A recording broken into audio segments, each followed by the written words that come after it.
మాజీ మంత్రి ముద్రగడకు పద్మనాభ తీవ్ర అస్వస్థతకు గురయ్యారు. కాకినాడలోని ప్రైవేట్ ఆసుపత్రిలో చికిత్స పొందుతున్నారు ముద్రగడ. అయితే మెరుగైన వైద్యం కోసం ఆయనను హైదరాబాద్ తీసుకెళ్లాలని వైద్యులు సూచించారు. దీంతో ముద్రగడను హైదరాబాద్కు తరలిస్తున్నారు. గత కొంతకాలంగా ముద్రగడ పద్మనాభం క్యాన్సర్తో బాధపడుతున్నారు.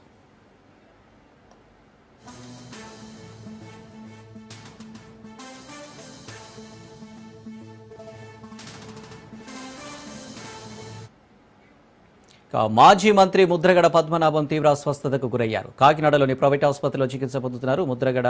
అయితే మెరుగైన వైద్యం కోసం ఆయనను హైదరాబాద్ తీసుకువెళ్లాలని వైద్యులు సూచించారు. దీంతో ముద్రగడను హైదరాబాద్కు తరలిస్తున్నారు.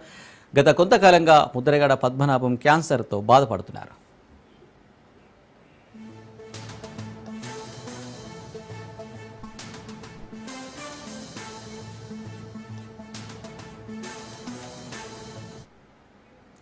మాజీ మంత్రి ముద్రగడ పద్మనాభం తీవ్ర అస్వస్థతకు గురయ్యారు. కాకినాడలోని ప్రైవేటు ఆసుపత్రిలో చికిత్స పొందుతున్నారు ముద్రగడ. అయితే మెరుగైన వైద్యం కోసం ఆయనను హైదరాబాద్ తీసుకువెళ్లాలని వైద్యులు సూచించారు. దీంతో ముద్రగడను హైదరాబాద్కు తరలిస్తున్నారు.